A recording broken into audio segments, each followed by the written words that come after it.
Welcome to the Mason Duchatschek Show. This episode is brought to you by Workforce Alchemy, helping leaders improve hiring, engagement, and retention while uncovering people-related profit leaks hidden in everyday operations. Today's conversation may be a turning point for many leaders who are listening. Every successful executive eventually hits a ceiling, not because they lack skill, but because they outgrow the identity that created their earlier success. Our guest today understands that challenge far better than most, and he's mastered the art of breaking through it.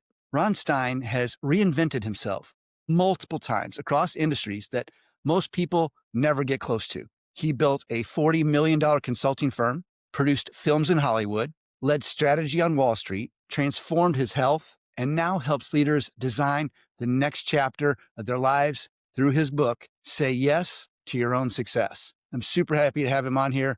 Ron is living proof that success is not a straight line. It's a choice. It's a choice to say yes to reinvention, yes to courage, and yes to a future that's bigger than the one that you're settling for. Ron, welcome to the show. Thanks for having me, Mason. Appreciate it. Glad to be here. So let's see. I'm trying to think where I would want to start on this because there's so much cool stuff to talk about. If your background spans Wall Street, Hollywood, and major business ventures, for listeners who don't know that journey, how did it unfold? Well, I think it started with the typical kind of out of college start group with a consulting company. Did that and then started understanding that it wasn't going to be typical. Even what they said, little bait and switch. This is what management consulting is. Next thing you know, I'm programming. So at that point, I looked around and said, all right, where do I want to be? And I think that's what it starts with. What was my passion? Where do I want to end up?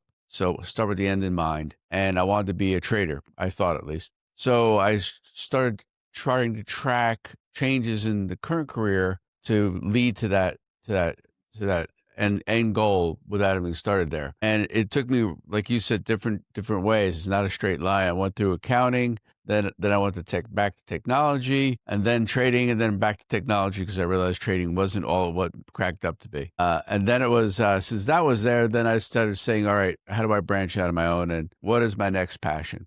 So I think it's starting with the passion is really the goal, and then aiming towards it. And so I think that's how it began. So what made you believe that you could operate and succeed in industries where, I mean, for all intents and purposes, you had no prior experience? So what I learned also in the first experience, first job, was it was skill sets that are successful, not experience. So the first job was a big consulting company, and they kept billing me as an expert. And then I said, read the book and come in. So I was not an expert, but being billed as an expert.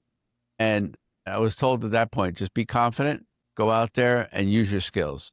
I think it's important for you to understand, everybody out there as an individual, what are your skill sets that go across industry, go across any forum. Well, me personally, and it's in the book a little bit, it's project management and quick learning. Understanding how to put puzzles together, piece together, see how to put a project there. Everything's a project in my mind. Industry, every experience in the project, whether it was film, and I also do real estate, you'll see the likeness in the industry themselves. And if you can get away from the names might change and the nomenclature and who's doing it, but the skills are still the same, whether it's trading, accounting, real estate, film, even fishing. It's still a business. It's still a project. The end goal, you have to establish, how do you start? Interesting. So your book talks about success as something you own rather than something you chase. What does it truly mean at the deepest level to you in your own success? Well, I also use it as you own it, meaning you also can own the failure. So I think it's understanding success isn't always success in the terms. It's achieving reachable, attainable levels of steps. And then once you get to the next step, get to the next one. What's the next goal? And owning it is understanding it's hard work and accountability with everything you do. I think that's a lot missing in today's society with the new generation of workforce. I think that's one of the things. It's drive and accountability. And that's why I like own it, because those two things will get you there. Because if you have drive and you have accountability, then whatever new skills you don't have, you will make the effort to learn them. Right. But And and I also say you don't need to go into switch. I always say we're not dogs. We can't jump into a deep end if we don't know how to swim, and all of a sudden just do the doggy paddle. You've got to learn how to swim. So I think it's taking those steps of learning. So I often say yes is taking the first step and not diving in head first. So keep your core job. Don't put the stress on yourself, and you can get that experience in a number of ways, whether it's helping a friend's venture startup, volunteering at a large charity. They have every job in the world at these large charities. United Way, Special Olympics. They're not just, on the field stuff. They're big businesses. So I think within those businesses, you can actually grab whatever skill set or practice you want, sort of a free internship. And I do that throughout my career, taking the time to learn before jumping in. And now it's so easy to learn so much valuable stuff between YouTube and the internet and AI. Access to what were the secrets of success now are there for anybody who, again, like you said earlier, have drive and accountability. Right. They have the Right. drive to go find those answers, and they have the accountability to hold themselves to learn the new stuff because it's all out there like never before. And as you say, Mason, all the time, network. Until you go out there, now you can actually use the AI to understand your networking, social media, to help you figure out who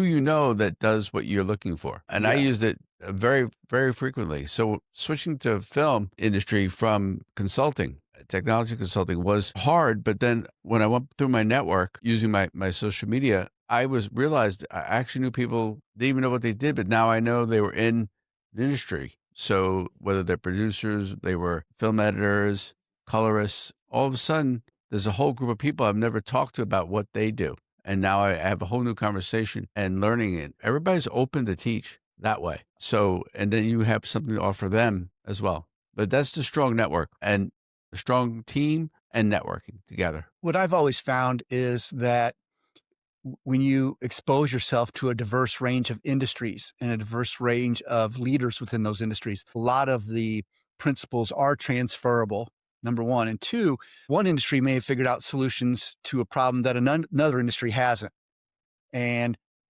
vice versa. And when you get exposure to all of those different things, if you pay attention and you learn from those folks at a certain point in time, not too much surprises you. The knowledge and experience you get. Like I've said this before on other podcasts, but when I wrote my first book in 1999, I'm dating myself there. It only took me a few days. And the reason that it only took me a few days is because I had a mentor early in my career who told me my worst pen was better than my best memory. Take notes. I found myself across the desk from powerful executives and business owners, and I talked to them about what their problems were and what they were doing to address them and what was working, what wasn't working, and why. And after a little while, it didn't take very long before I realized that this guy had figured out the solution to that lady's problem, and that lady figured out the solution to this guy's issue, and this guy figured out the issue. But the bottom line is it didn't take long before I had exposure to all of those ideas. That's right.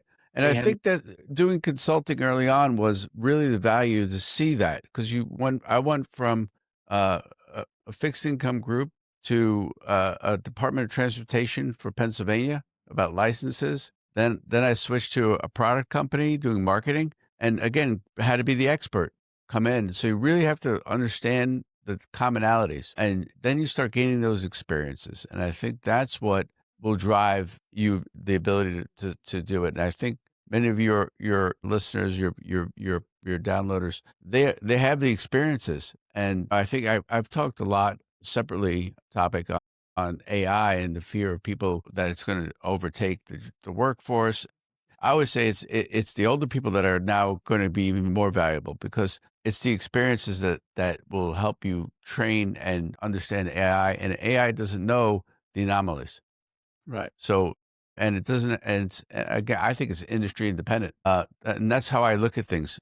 It's your skill sets and understanding experiences, knowing where the secret holes or potholes are, and then applying those. Then you become valuable anywhere. So what I find interesting is, you're talking about in the spirit of consulting, but I think of leaders or managers or even executives who have very valuable knowledge and have very good instincts. And sometimes they're hesitant to share that because they don't think of themselves as an expert. Like, oh, I don't know enough to dive into this, or, oh, I don't know enough to dive into that. Or they haven't had time to invest more energy or effort in learning more in those particular areas.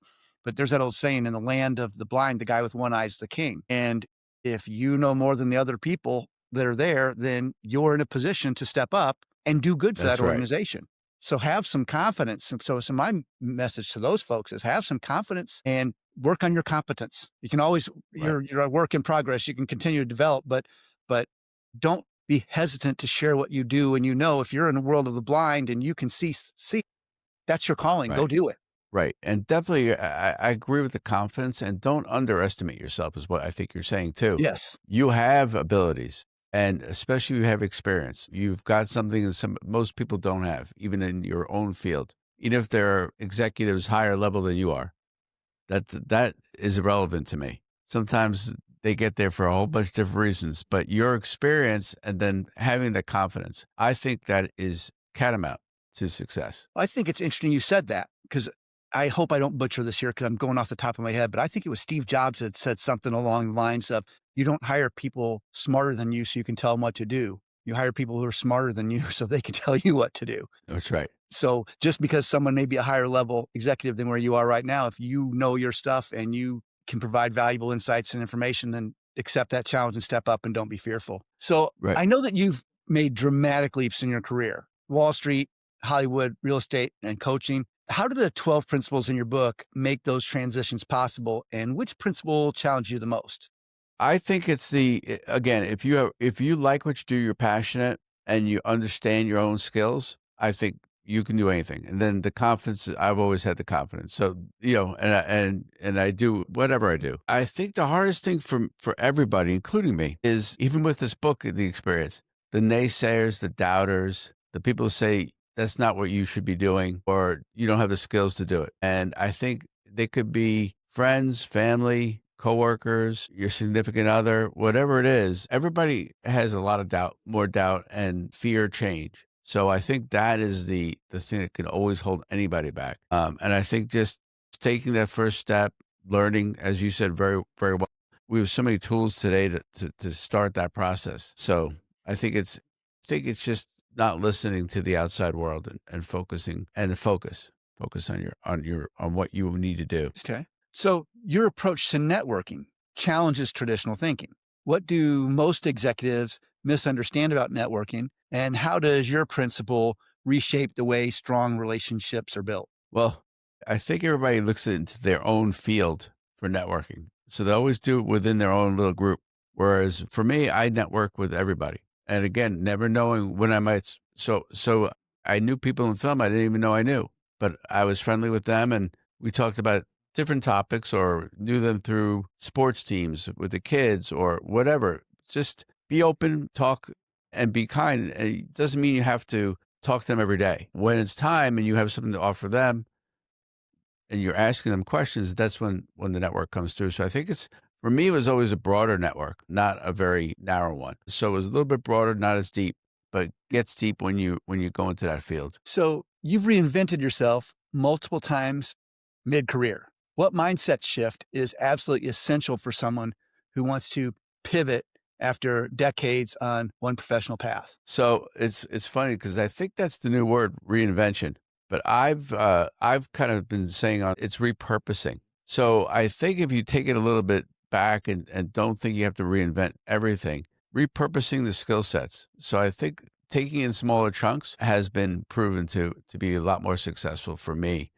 And I think it makes it easier for other people to go and do the different changes that they want to do. And I also don't think it all has to be at once. I think it could be a little bit more gradual than people think. So reinvention to me is a little bit bigger and it's maybe a little bit daunting to have to stop and totally switch. So I've been using repurposing. So one of the reasons I was very interested in visiting with you is you actually had the guts to do what a lot of people talk about or think about, but never act on.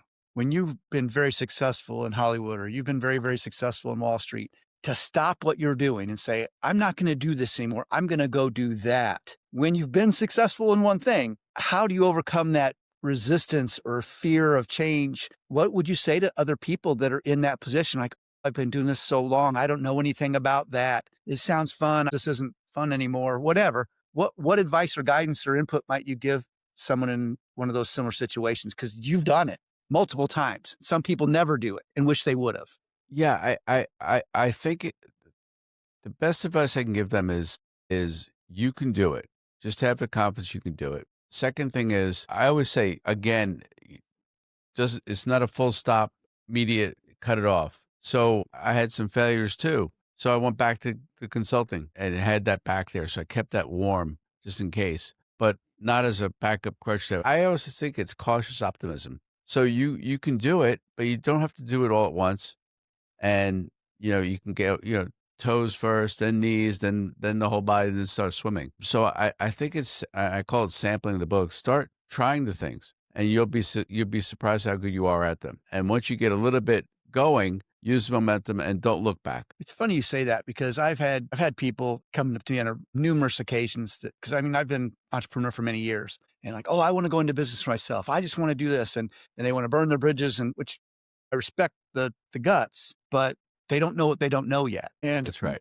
I always encourage them to begin something on the side in their extra time on the weekends or evenings, or get up a few hours before work or stay up a few hours after work, and find out if there's a market, and find out what skill levels you need, find out what contacts you need and what effort's going to be involved in that. And I like to believe that people can do anything they want, but assuming that they can, is the juice worth the squeeze? And when they get, Right. and then when they get involved and they see what really is at stake, they can make a more informed decision and calculate a risk about, yes, this is worth it, and do it on the side. And if you generate extra revenue from it, great. And then at the point where it's costing you money to be employed where you are or doing what you're doing, and the opportunity cost, like, hey, if I applied the same amount of time that I'm doing on my quote day job towards my dream job or my dream business, they'll know when that point is. And I always encourage them to make that move at that point, because then you don't have the pressure of, oh, how do I pay for this? And it's just Yeah. a different way of doing it. I couldn't agree more. And that's the whole, exactly the idea behind sampling. But I'm going to give you a different take too. I don't think everybody is meant to switch. So I've actually had a lot of people come to me saying they want to become entrepreneurs or they wanted to go into a different business. And we talked through a whole day, just talking through the stuff in the book. And actually, then I said, no, it's not, you shouldn't really move on. You shouldn't try something new. But then we talk about what were you looking for out of the newness? And we talk about what they could do within the firm they're at. So everybody always thinks you got to jump ship. And I think if you're going to jump anyway, you might as well have those initial conversations within your own environment too, because it might be easier to try new things there with even less, to your point, even less risk. Sure. And you're right in your own organization. Again, these big organizations, so I had a friend, banker, he was like, wanted to switch, wanted to go into some product company, and he just didn't have the entrepreneurial mindset and skill set. So I said, well, instead of, you're in one lane of banking right now, why don't you see if there's within your firm or another firm where you can maybe lead a group that does 4 of those different things or 3 of those different areas. And already you're in a new area. So, he went from one area and brought it out, and it worked out within a month later. Once he raised his hand and said, I'm interested in other groups, he had 2 offers and switched. Nice. Because he had the core set of skills. So now he has 3 different, completely different lines of business as well. And he's more than happy and off and running. So he was looking for just a new line of business, really, in the end. So you highlight passion as a core principle, yet many business owners live in a world that's driven by hard metrics and ROI. Why does passion still matter in building and scaling a successful business, in your opinion? Because I think the leaders of the business are going to need that in order to invent, reinvent, and understand the dynamics in order to get that profit line or to get that ROI. It's not always just sitting right there. So you've got to be passionate, be able to drive the energy that is needed to be successful. And energy comes from passion, I think. So your book encourages redefining success on your own terms. In your opinion, how should executives think about success when their true goals involve fulfillment, meaning, or something like legacy? Well, again, it doesn't always have to be within the business too. So you could be in either philanthropy, legacy. So, the book, a movie, um, this real estate, all those things actually have legacy things to them as well. The building's going to be there for 100 years. The books is out there. The movies are out there. And if that's a legacy is more your goal, it doesn't always have to align with, you can keep being a successful business person. And as you said, have a side business or a side, even a hobby, but that leads towards that legacy as well. It doesn't mean that legacy can't be profitable also, but I want to drill down a little bit more on that because you've hinted at some of this topic a little bit. And if saying yes, as we know, often involves risk, and for leaders with families, employees, and major responsibilities, how can they determine when a bold yes is the right move and when staying steady is actually the wiser path? What are some of the criteria that you encourage people to consider when having that internal debate? well, I think along the lines of what you said earlier, trying it out a little bit, making sure that it has a runway. The more that you're already established, the harder that becomes. So I think you need more of a runway. So I think it's going to take a little bit longer than immediate switch to do that, and then understand what the constraints are. What are the risks of going, and start mediating those risks, right? Remediation or addressing them. So if it's location, figure that out. If it's money, what's the right level that you'll feel comfortable at? Because you do have to be comfortable at some Right. point in your net. So if you're very fearful, you can't succeed either. Or if you're always looking behind your back, you're going to bump into a wall if you're not looking straight forwards. And again, not everybody's made for it. I'm not I'm definitely not a believer everybody needs to take risks. Some people don't. The world isn't made of everybody taking risks. So you've got to wait. If for whatever reason it doesn't work for you, or it's just too much, then do something on the side, or do it within. Again, that's why I use within as a concept. It doesn't have to be a jump of ship or a change of industry. It can be within your own industry and skill sets, and just grow it a little bit to fulfill some of your interests or passions. I think you made a point. I want to reemphasize that. You talked about fearful and hesitation and looking over your back. I had a guest on podcast recently. His name is Stephen Puri. You might know him. He was a producer and studio executive at DreamWorks, at Fox and Sony. Mhm. He worked on Wolverine, Independence Day, Die Hard. And we talked a lot about flow state, being in the zone, if you will, avoiding distractions, and being able to function in a flow state so that you could produce optimal levels of performance, whether it's creativity or whatever. I agree with him. You have to have an environment that allows you to operate in a flow state. And it's not just a hack, a productivity hack. It's something that I think he convinced me it's something that leadership needs to build into the way an organization is run so that it protects the people working from interruptions that drag them off. And I can't think of a bigger interruption or flow state breaker than fear or hesitation or That's right. worry or looking over your shoulders. So even if you are capable, if you can't commit and get into a flow state where I'm going to do my best and I'm going to make my best better, and as Les Brown says, it's not over till I win, that kind of mentality, not everyone has that. And that's not a shot. That's just an observation. And I agree with you for those reasons. And I actually call that focus in the book. And it's funny. I could do 20 things at once, but when I'm in the zone, as you describe it, focused, I am singularly focused. And if my kids always make fun of me. They're like, "Dad, you can do all these things, but when we interrupt you 1 second when you're in that zone, you can't even look up because I'm focused." And I think that's the work from home productivity issue. It's not, if you can have the focus zone, then you can be productive. But that's what gets broken too often. And I think that's where productivity goes away. It's not about, and forget the whole networking and interactions in an office setting. That you can sort of mimic a little bit. But if you can't create an environment that you can be focused and block everything out, then it's going to be very difficult for you to be productive. And I think fear and uncertainty is a wrecking ball to a flow state in the workplace. Well, and Full stop. interesting, and I think fear is the one thing that's because a lot of people ask me, how do I get started? What's that first step? And I think that's what say yes means, is take the first step.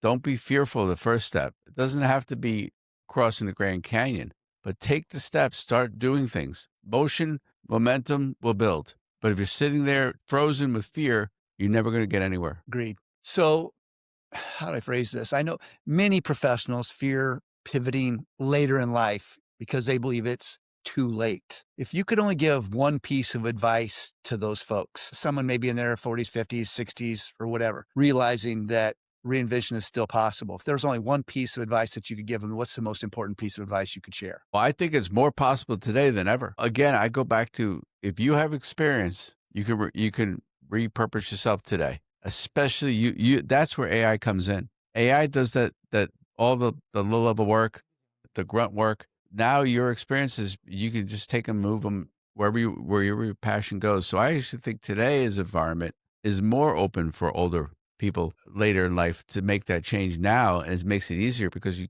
don't have to do all that grunt work. So I think your experiences can be valuable, and you can see how they apply across the industry. Good advice. So if people want to know more about you and your work and your book, what are the best ways for them to connect with you? Where are you active? Website, social channels? What's the best way for them to connect with So you? it's for social channels, it's Say Yes with Ron Stein. That's the handle. There's LinkedIn for the book as well, and the website's the website. So many of these things. Ownyoursuccessnow.com, and we'll be doing an online walkthrough of the book a little bit, of chapter by chapter, with different people doing each chapter and talking about what it means for them as well.